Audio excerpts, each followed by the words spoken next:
안녕하세요, 현청입니다. 자, 책임근제 1강 시작해보도록 할게요.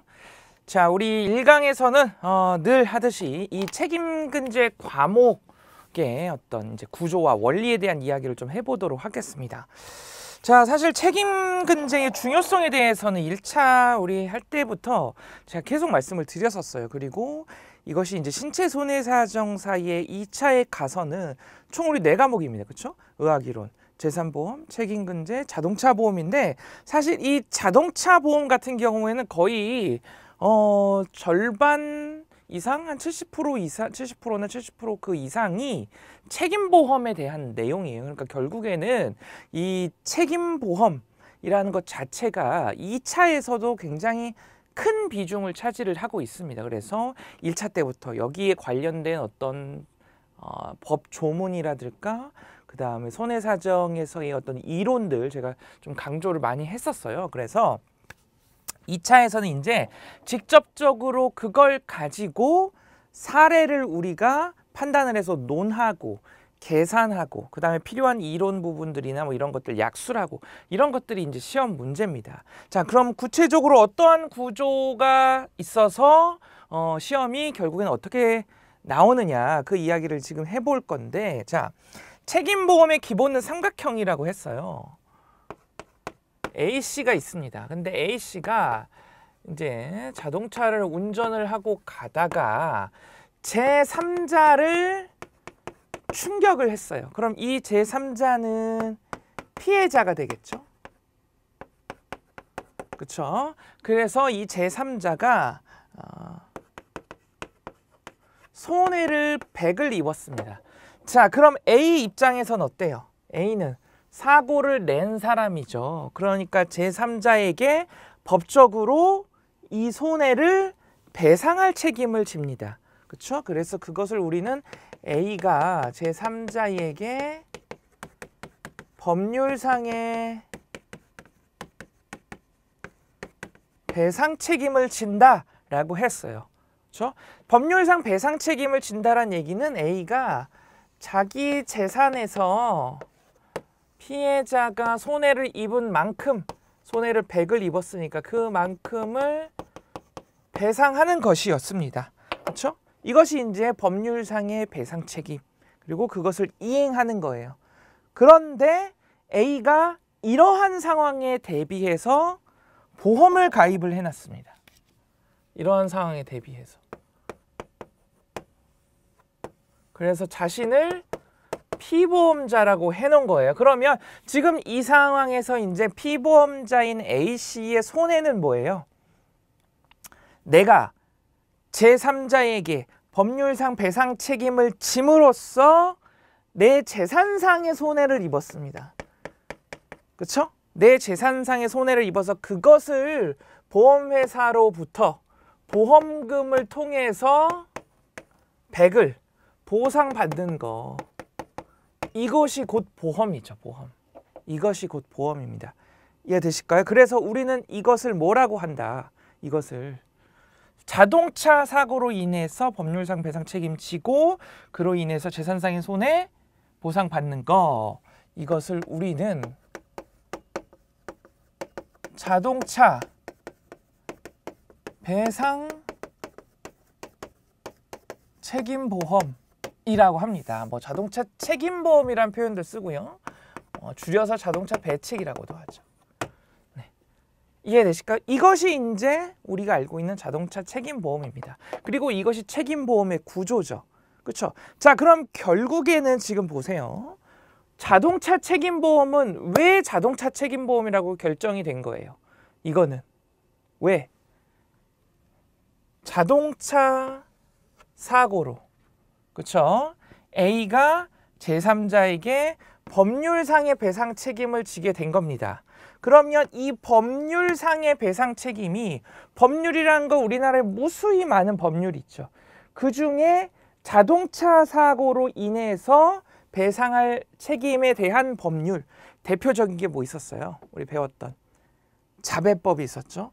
즉 A는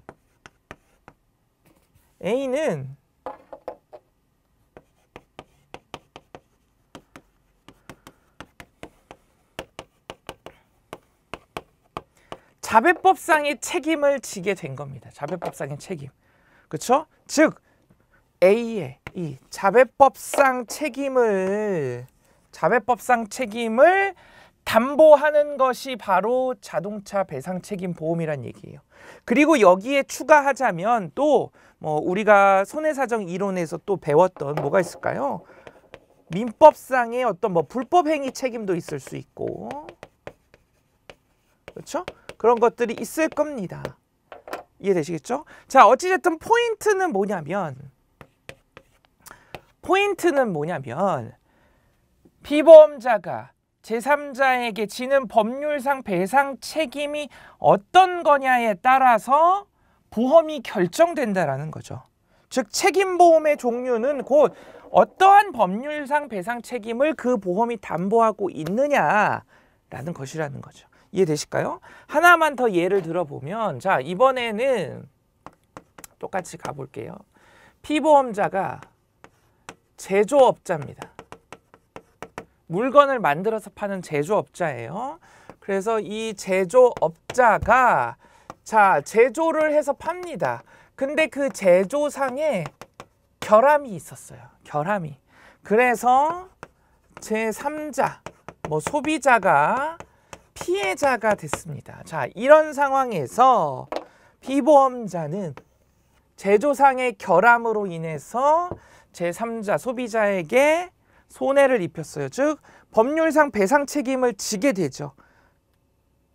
근데 자배법상의 배상 책임이에요? 아닙니다.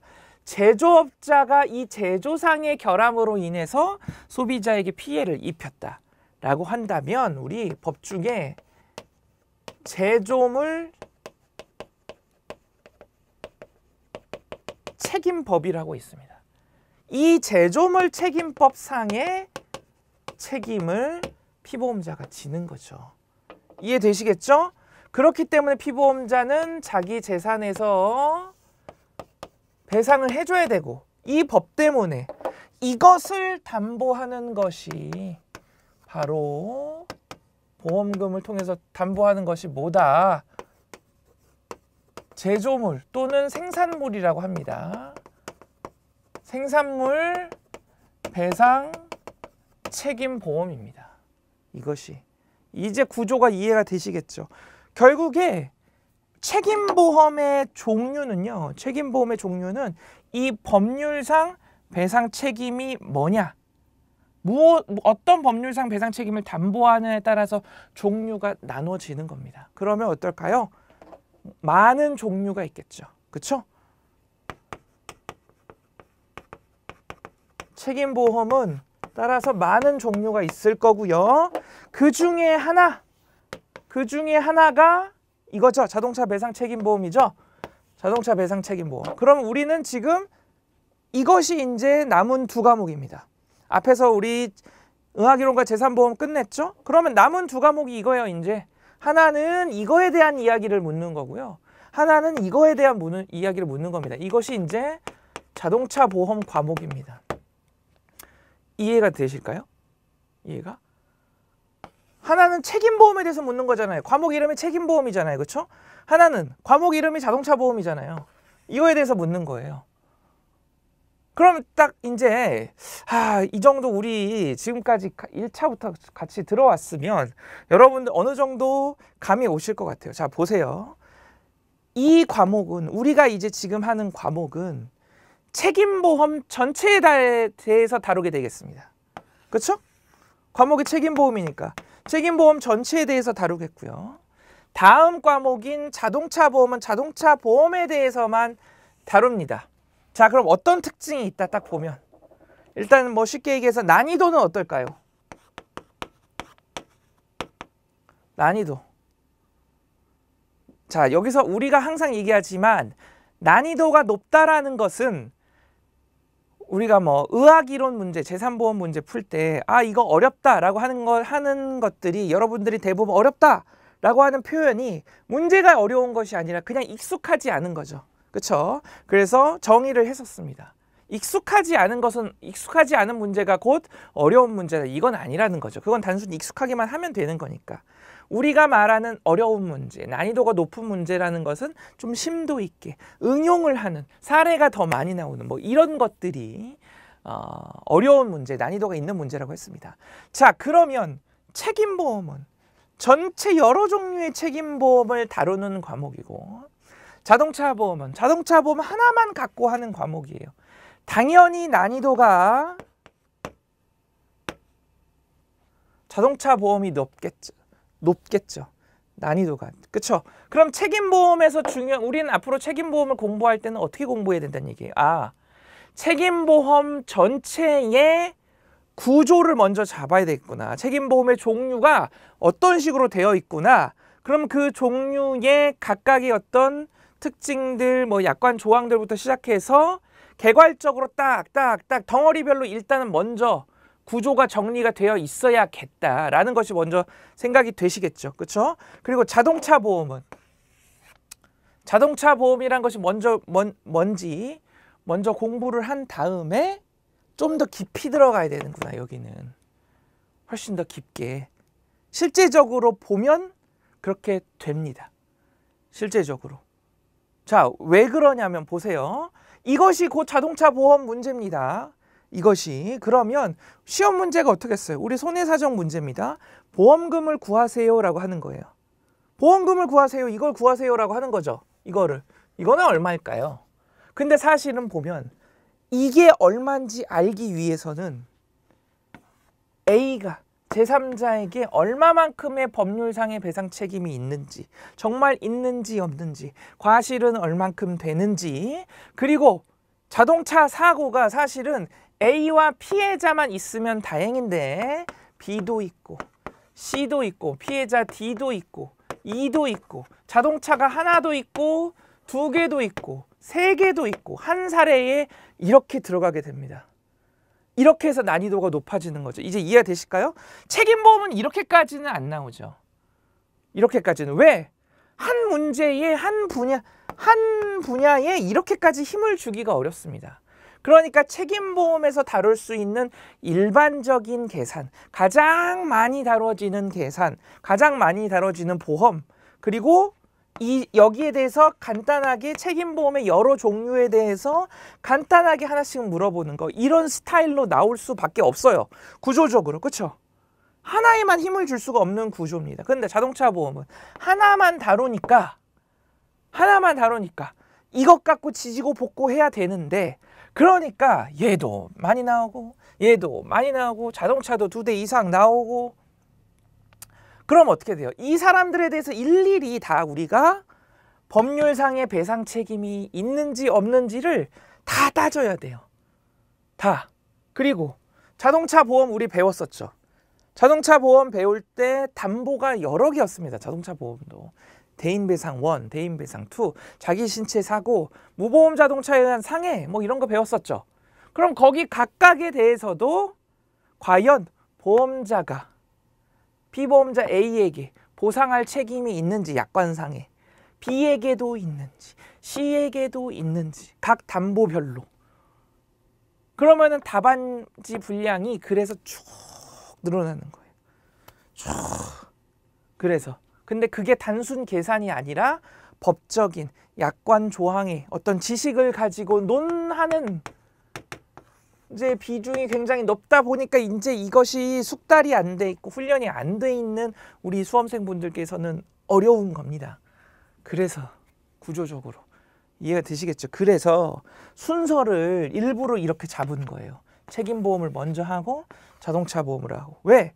결국엔 자동차 보험에서 보험의 주 내용도 책임보험이죠. 자동차 책임보험. 그러니까 여기서 우리 책임보험에 관련된 법, 이론, 기본기들 다 끝내버리자고요. 여기서 다 끝내고 여기 가서는 진짜 자동차 보험에 대해서 이슈가 있는 것들, 정말 포인트를 잡아야 되는 것들에 대해서 힘을 주자. 그래서 순서를 이런 식으로 간다라는 거죠. 되시겠죠? 자, 그러면 이제 본격적으로 책임보험 이 구조, 이 종류의 구조가 어떻게 생겼느냐, 그거를 보면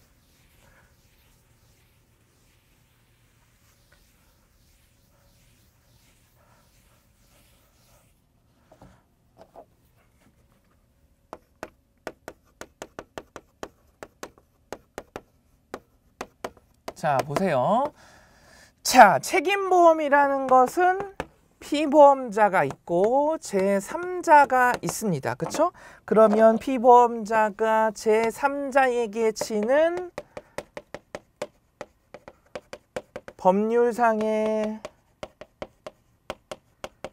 배상 책임, 그쵸? 이것을 담보하는 것이 보험이었어요. 보험. 실제적으로 여기서 이제 직접 청구권이 이루어지죠. 어찌됐든 다시 돌아와서 이것을 담보하는 것이 보험이었습니다. 그쵸? 보상을 하는 거예요. 보험금을 통해서. 그러면 사실은 보세요. 자, 보험금 주는 거 무엇을 통해서 이루어져요? 피보험자와 보험자 간에 보험 계약이 맺어져 있기 때문에 보험금을 주는 거죠. 그쵸? 그 보험 계약 내용을 우리는 뭐라고 해요? 보험 약관이라고 합니다.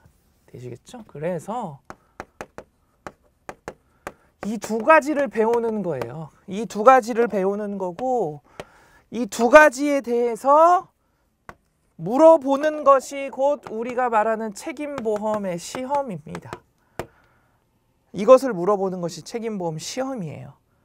되시겠죠? 자, 이것을 다시 그러면 제가 약간 키워드 트리 정리하듯이 정리를 해보면 첫 번째 시험 뭐다? 법률상의 책임에 대해서 물어봅니다. 그럼 우리가 배워야 될 거 뭐겠어요? 무슨 법, 물법행위 책임, 제조물 책임, 제조물 법, 뭐 이런 거, 법에 대한 이야기, 그리고 거기에 관련된 이론들, 어찌됐든 법에 대한, 법적 책임에 대한 이야기를 우리가 배워야 되겠죠? 두 번째는 뭐예요? 두 번째는 바로 보험 약관에 대해서 배울 겁니다. 보험 약관에 대해서 되실까요? 자, 그러면 이 보험 약관은 뭐다? 보험 계약의 내용입니다. 그렇죠? 이 보험 계약의 내용이에요. 이 보험은 뭐에 의해서 결정이 된다?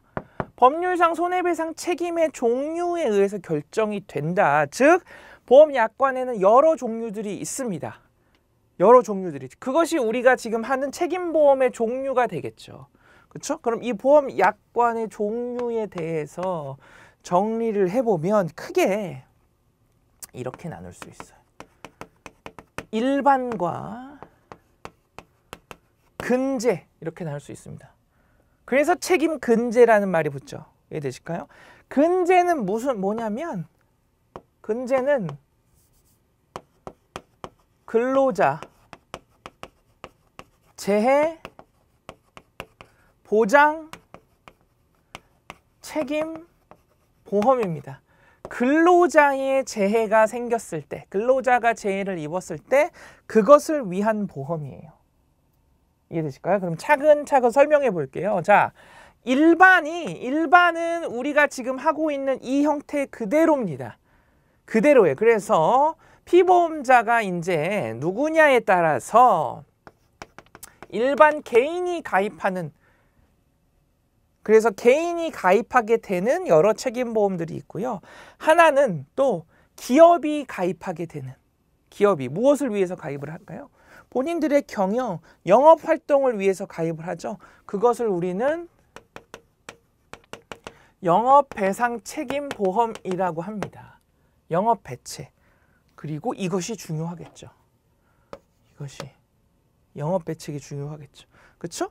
그리고 여기서는 이게 중요하고. 자, 왜 중요한지는 보시면 아세요. 자, 영업배책은 결국에는 기업의 여러 영업활동, 경영활동 중에 그 경영활동으로 인해서 제3자가 피해를 입었을 때입니다. 되시겠죠? 그렇죠? 그러면 우리 주변의 사례, 많이 만날 수 있는 사례가, 물론 당연히 내가 길을 가다가 아니면 일상생활 중에 뭐 내가 제3자에게 피해를 입힐 수도 있겠지만, 여러분들 살면서 다른 사람에게 손해를 입힌 적, 손해배상 책임을 지게 된 적 많이 있으세요? 많이 없죠.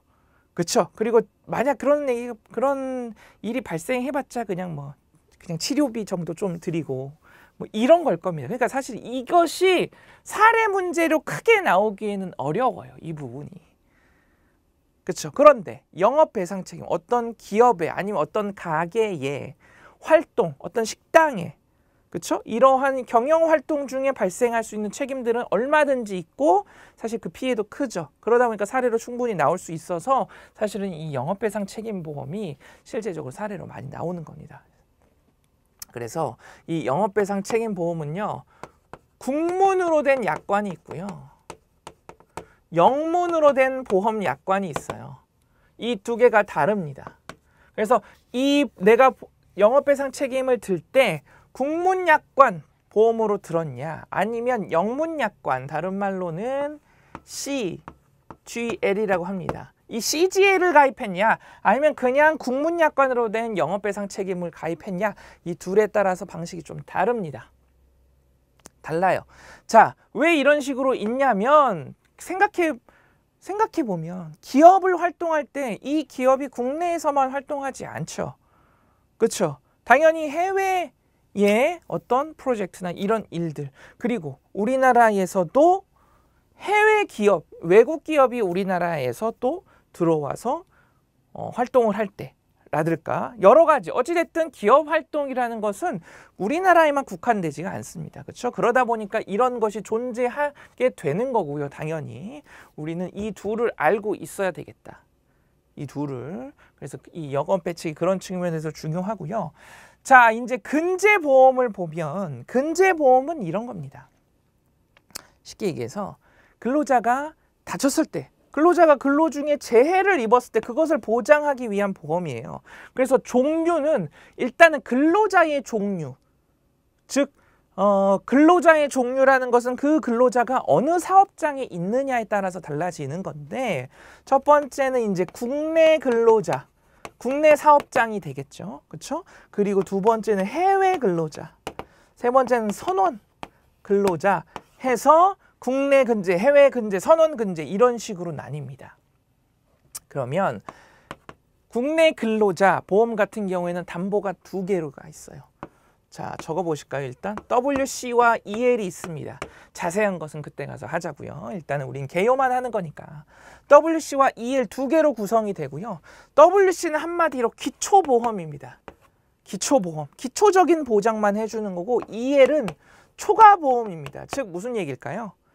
기초보험은 말 그대로 기초적인 것만 보장을 해줍니다. 한도가 있겠죠. 여기까지만 보장해 드릴게요. 초과보험은 그것을 초과하는 손해에 대해서 보장해 드릴게요. 이해되시겠죠? 그래서 이 두 가지 형태가 있고요. 사실은 해외 선원도 이렇게 두 가지로 다 WCEL로 구성이 됩니다. 해외와 선원도. 되시겠죠? 그러면 이 형태를 한번 제가 볼게요. 우리. 자, 이것도 역시 보면 뭐예요? 근로자 책임보험입니다. 즉 우리가 지금까지 책임보험은 뭐 삼각형을 그리라 그랬어요. 그러면 근로자가 재해를 입었다고 하니까 삼각형 오른쪽에는 분명히 근로자가 있을 거예요. 근로자. 그럼 여긴 누가 있을까요? 이제 소위 말하는 피보험자는 누가 될까요? 피보험자는 사업주가 되겠죠. 사업주가.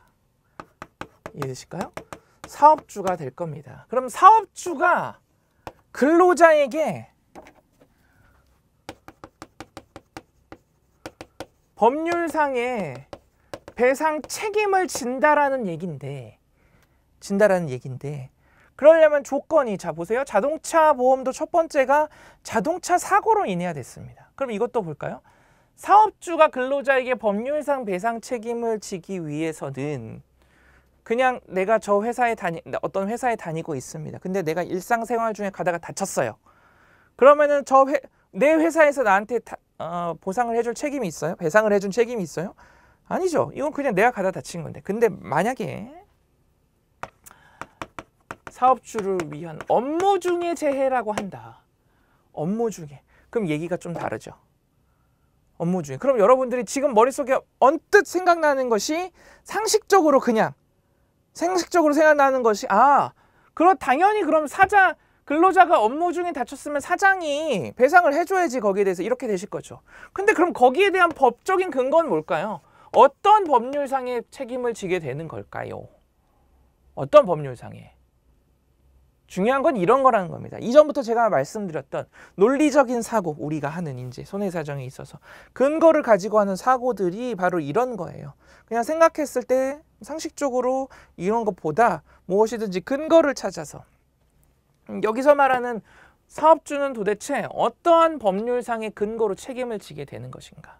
대표적인 것이 바로 근로기준법상의 책임을 지게 되는 거죠, 사업주가.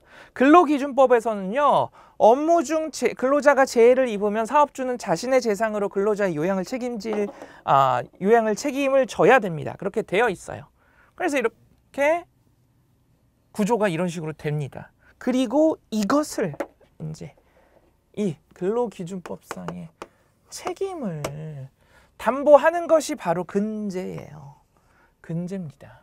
되실까요? 그리고 이 근제에 WC와 EL이 있는데 WC는 기초고 여기는 초과입니다. 자, 이 말은 즉슨 보세요. 이 말은 즉슨 기초는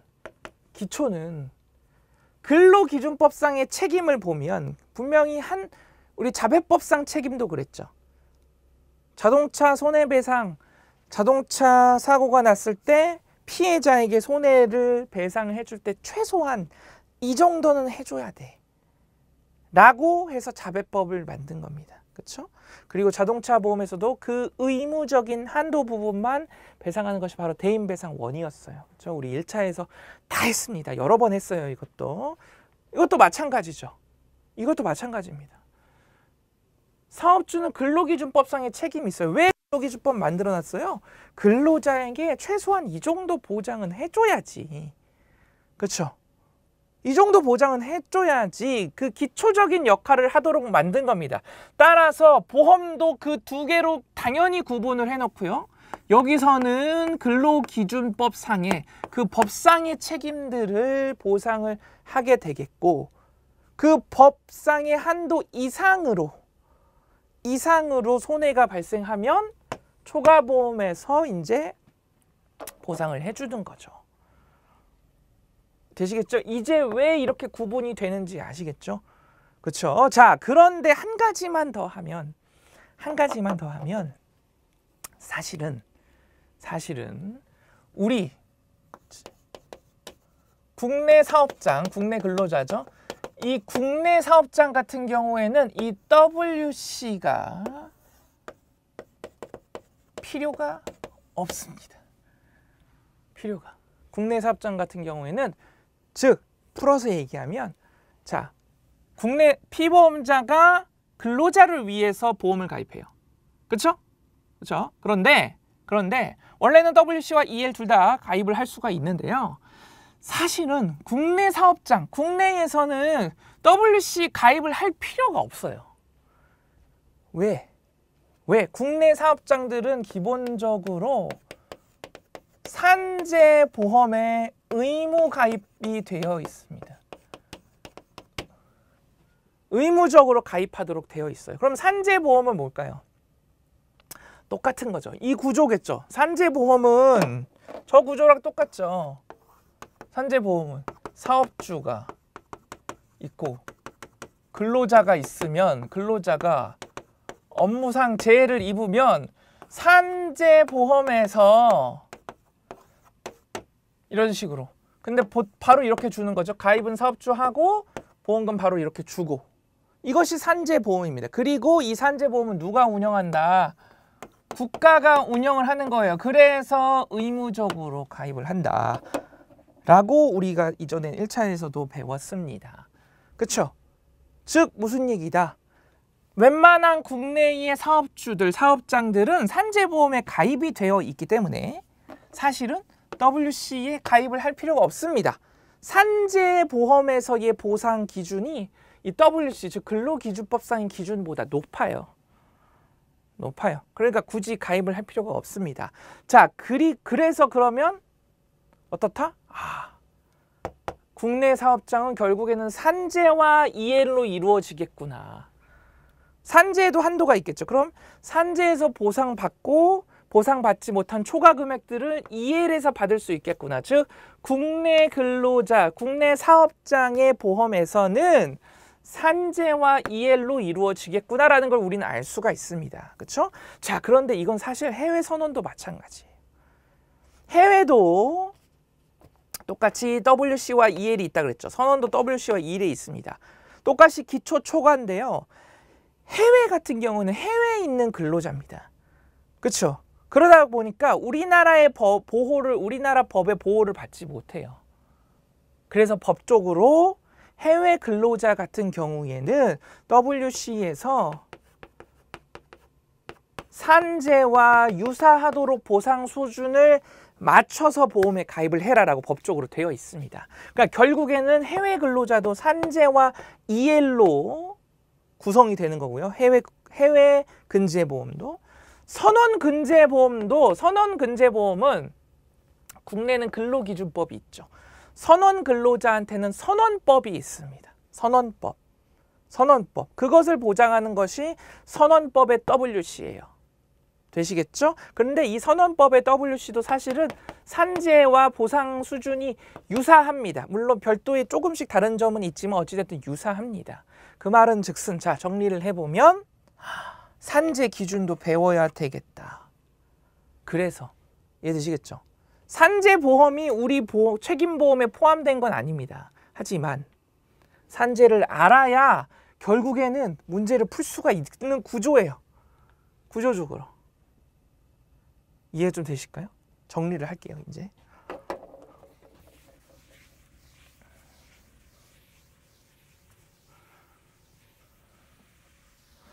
자, 책임보험 시험은 뭘 신경 써야 되느냐? 첫 번째 뭐? 법률상의 책임이다. 법률상의 책임이다. 두 번째는 보험 약관이다. 이 보험 약관은 일반과 근제로 나눌 수 있고요. 일반은 개인이 피보험자인 경우와 기업인 영업 배상 책임보험으로 나눌 수 있고, 이것은 이제 국문약관과 영문 약관인 CGL로 나눌 수가 있겠다. 그렇죠? 그리고 근제는 국내 근로자, 국내 사업장, 해외 사업장, 선원 사업장으로 나눌 수가 있고요.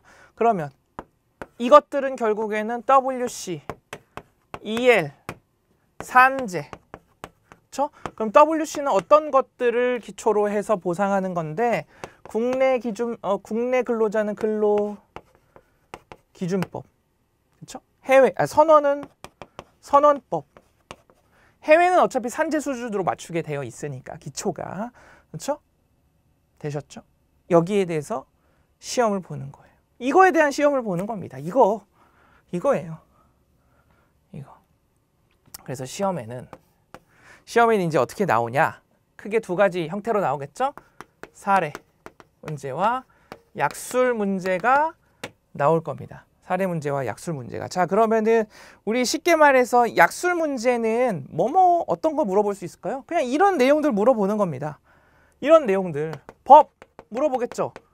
법률상의 책임이니까 법 물어볼 거고, 거기에 대한 이론들 물어볼 거고, 약관 조항 물어볼 거예요. 약관 조항이나 약관 무슨 보험, 예를 들면 제조물 배상 책임 보험 약관은 무엇인가, 예를 들면 이런 거라든지. 그리고 이론 같은 경우에는 배상 책임에 적용되는 이론들. 그러니까 1차의 손해사정 이론 있죠? 제가 열심히 하라고 말씀드렸잖아요. 거기 있는 문제 그대로 나오는 경우 많고요. 심지어 그 내용이 반복돼서 이 책임보험에 출제되는 주제도 있습니다. 그런 것들이요, 이론은. 되시겠죠? 그럼 약술은 이런 거를 물어볼 거다. 자, 그리고 사례는 어떤 형태로 나오겠어요?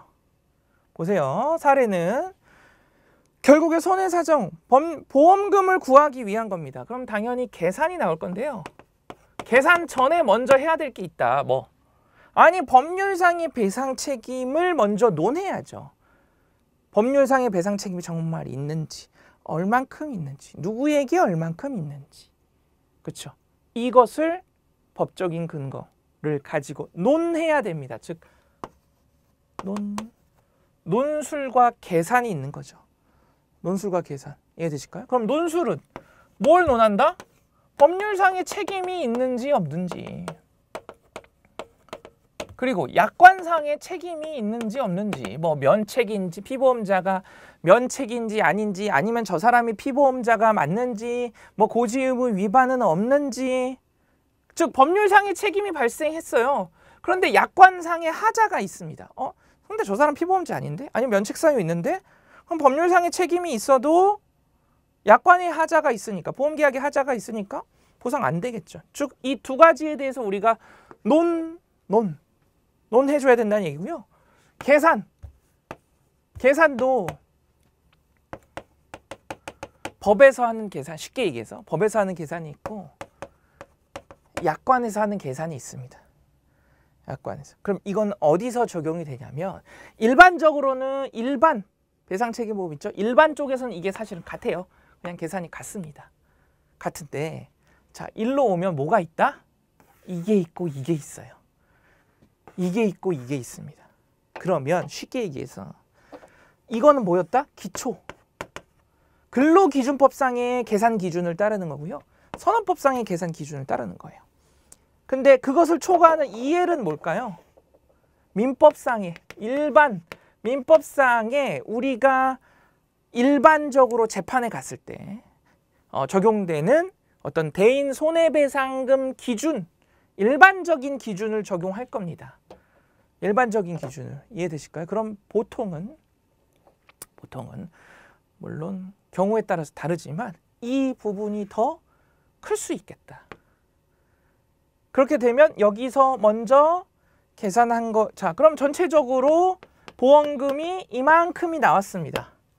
이만큼이. 이 민법상의 일반적인 기준을 가지고 재판부에서 야, 배상 이만큼 해. 이렇게 나왔어요. 그러면 자, 그러면 우리는 뭐다? 하나는 WC고 하나는 EL이 되겠죠. 이걸 나눠서 계산하는 겁니다. 나눠서. 그리고 만약에 국내다. 국내 근로자다. 사업장이다. 그럼 WC가 산재가 되겠죠. 산재. 그럼 또 산재도 구하거나, 아니면 산재 금액이 주어지면, 예를 들어서 뭐 문제에 산재에 의해서 1억을 받았다. 근데 전체 손해는 10억이다. 그럼 보험사가 피보험자한테 얼마를 줘야 하느냐? 지급보험금은 얼마가 되느냐? 얼마 돼요? 9억이죠. EL 보험금 9억이 나갈 겁니다. 이거예요. 이렇게 푸는 겁니다. 그래서 법적인 기준, 약관적인 기준 다 사실은 알고 있어야 된다. 다. 되시겠죠? 이렇게 가는 겁니다. 그럼 결국에는 뭐냐? 결국에는요, 여러분들, 약술 따로 뭐 따로 준비하는 것이 아니라 다 그냥 하나예요. 한 덩어리입니다. 올인원으로 그냥 준비를 해야 돼요. 올인원으로. 어떤 거 하나 떨어뜨려 놓는 것이 아니라 이것이 결국 이겁니다. 그쵸? 이걸 알고 있어야, 사실은 이걸 알고 있어야 이거 논술도 가능해요. 우리 논술이라는 게 근거를 가지고 논해야 되는 거죠. 법조항 이것이 있다. 법조항은 이렇다. 그렇기 때문에 이거다. 약관조항은 이렇다. 그렇기 때문에 이거다. 그쵸? 그럼 그렇기 때문에라는 그 조항을 조항, 내용을 또 약술로 쓰는 거잖아요. 이해되시겠죠? 그러니까 사실은 책임보험에서는 이 전체가 그냥 하나로 가져가셔야 됩니다. 하나로. 야, 이건 뭐 외울 거다. 뭐 어쩌고 저쩌고다. 물론 당연히 그런 것도 알려드리겠습니다만 전체적으로는 다 한 덩어리다. 한 덩어리로 해놓고 공부를 해야 된다라는 거. 이해되시겠죠? 그래서 제가 초반부에 어떻게 해야 된다? 전체적인 구조, 전체적인 덩어리들을 먼저 땅 잡고 세분화시켜 나가면서 해야 여러분들이 문제를 딱 만났을 때 이것들이 머릿속에 있는 상태에서 알아서 여러분들이 뽑아서 늘렸다, 줄였다, 뭐 이런 식으로 답안을 작성을 할 수 있는 거예요. 되시겠죠? 그래서 이런 식으로 할 거다. 이 순서로 할 겁니다. 이 형태로. 우리가 공부할 때도. 다만 보세요. 다만 우리가 이제 수험생으로서, 시험을 준비하는 수험생으로서 신경 써야 될 것은 바로 이 계산입니다. 계산은 어떻게 보면 어떤 문제일까요? 우리 수험생들에게 있어서 익숙하지 않아요. 사실 계산은 내가 공식을 외우고 있는 것과 공식을 실제적으로 써서 답을 막 쓰는 것과는 전혀 다른 얘기죠. 즉 계산은 내가 좀 숙달이 되어 있어야 됩니다. 훈련이 되어 있어야 된다는 얘기예요. 그래서 계산 훈련을 단계적으로 해나갈 겁니다. 단계적으로 처음부터 그냥 일반 물풀처럼 처음부터 이렇게 시험 문제 큰 거 하나를 주고 이건 이렇게 계산된다 이렇게 하면 우리 특히나 학생분들 실무 경험이 전혀 없는 학생분들께서는 이게 뭔가 싶은 거죠. 뭔가. 그때 우리 재산보험에서 했듯이 전체 문제가 이렇게 사실 시험 문제가 나온다면 제가 이것을 다 쪼갤 거예요. 쪼갤 겁니다. 그래서 단계적으로 할 거예요. 단계적으로. 이해되시겠죠? 하루는 이거, 그 다음은 이거, 그 다음은 이거 뭐 이런 스타일로 단계적으로 할 겁니다. 그래서 강의 순서가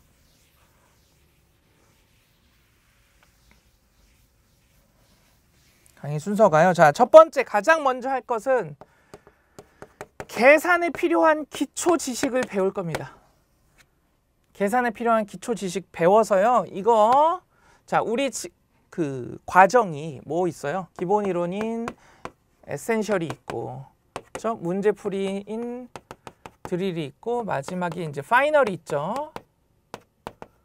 파이널이 있으면 가장 먼저 우리 계산 기초에 대한 이야기 제가 정리를 필수적인 것만 해드릴 거예요. 그래서 이거 처음부터 그냥 배워서요. 처음부터 배워놓고 이 과정을 진행하면서 단계적으로 하나씩 훈련을 할 겁니다. 익숙해지시도록. 이해되시겠죠? 처음부터 조금 쉽게 해서 굉장히 쉽게 해서 어려운 것까지 단계적으로 해 나갈 거고요.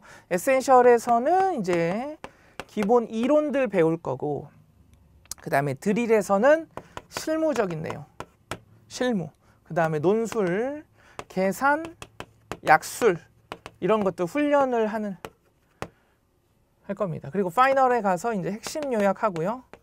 핵심 요약. 그래서 우리가 배운 순서 그대로 빠르게 한번 복습을 할 거예요. 복립복습 스타일로 빠르게 복습을 할 거고요. 그 다음에 이제 모의고사. 이런 식으로 여러분들도 생각을 해주시고 하시면 좋을 것 같습니다. 네. 그래서 이거를 이제 마지막으로 제가 가장 이제 많이 듣는 질문 중에 하나가 이제 그거예요. 제 강의 들으시는 분들 중에 이제 겹쳐서 들으시는, 즉 작년에 듣고 올해도 또 듣고 하시는 분들이 계실 겁니다. 그렇죠? 종합반 뭐 이렇게 수강하시면서 그러면서 이제 물어보시는 것이 이제 작년에 사실은 뭐 기본이론 문풀 작년 강의들 다 들었습니다. 근데 올해 강의들 새로 들어야 할까요?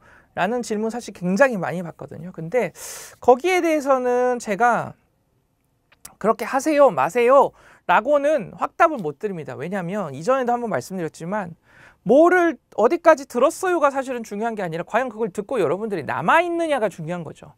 내가 그냥 듣기만 했다. 그렇죠? 아니면 머릿속에 남아있지도 않아요. 근데 그게 무슨 소용이 있겠어요. 이해되시겠죠? 그렇죠? 그러니까 일단은 여러분들의 수준을 냉정히 한번 돌아보실 필요가 있고요. 만약에 그래 내가 충실히 들어서 기본 내용 다 알고 있다 라고 하신다면 이 새로운 시즌의 강의는 이렇게 생각을 하시면 됩니다. 만약에 여러분들이 시험이 한 2개월 정도밖에 안 남았어요. 그러면 굳이 이 새 강의 기본 이론부터 다시 들을 필요 없으시겠죠. 당연히 들으실 필요 없죠. 내가 이전에 전제는 내가 이전에 충분히 작년 시즌 강의를 충분히 들었다라는 전제입니다. 그게 아니라면 다시 새로 들으시는 게 맞겠죠. 그렇죠? 근데 그게 만약에 충분히 들었다. 근데 첫 번째 컨디션은 뭐 시간이 2개월 뭐 얼마 안 남았다라고 하면 굳이 그걸 들으시기보다는 여러분들이 하신 거를 사실 복습을 해 나가시는 것이 중요하겠고요. 그런 분들을 위해서 제가 제목에다가 만약에 우리 재산보험에서 했던 것처럼 실무 분석 이런 편, 그리고 모의고사 이런 제목이 있어요. 문제풀이랑 핵심 요약에. 그러면 그런 것들을 한번 체크를 해보세요. 그런 것들은 확연하게 작년에 없다가 생긴 거니까 그런 것들은 조금 보시면 좋을 것 같고요. 시간이 여유가 그래도 조금 된다라고 하시는 분들은 자, 그것도 듣느냐 마느냐는 여러분들이 선택하는 겁니다. 여러분들의 정확한 환경을 제가 모르니까. 그런 분들은 이런 식으로 접근을 해보세요. 자, 새로운 시즌의 강의는 쉽게 얘기해서 주 목적, 제가 제 새로운 시즌을 준비할 때마다 하는 것의 가장 첫 번째 포인트, 목적은요, 업그레이드입니다. 그 업그레이드라는 것이 뭐냐면 내용을 추가하는 것이 업그레이드의 의미라기보다는 이것을 더 뭐라고 해야 될까요? 더 구조적으로 매끄럽게, 그렇죠? 그리고 훨씬 더 이해가 잘 되게, 훨씬 더 논리 정연하게 만드는 거예요.